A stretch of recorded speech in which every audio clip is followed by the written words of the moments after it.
yaa kugu yiri waqti ma haysatid in badan oo idin kamida ayaa aaminay inaysan haysan waqti ay isbedel ku sameyn karaan kuwa kalena waxay sin jab ku salaysan naftooda uga dhaadhiciyeen in waqtigii loo baahnaa dadaalka iyo hore u socodka uu dhaafay hadda kadibna uu fashil ku dhacay iyaga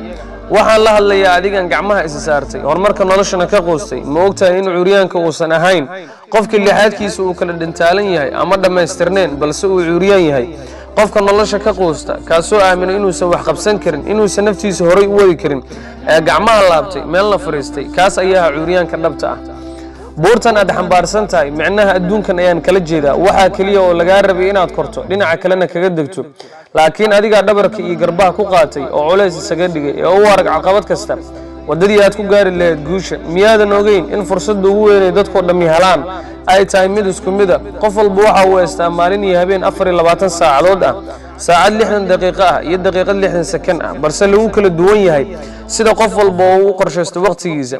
waxa tusaale fudud ku noqon kara badu halkeeda ayay joogtaa dadkoo dhan qayb baa kala soo baxda luul qayb baa kala soo baxda kalluun qayb baa kala soo baxda dharkooda oo qoyan kaliya sidoo kale adduunkan halkiisa ayuu joogaa dadka oo dhan wixii aan ka helno waa wixii aan isku dayno waxaad barataa oo aad ku cadaadisaa noloshaada inaysan muhiim ahayn maxaad hadda haysaa laakiin ay muhiim tahay xageed daqiiqadan kadib rabtaa inaad gaartid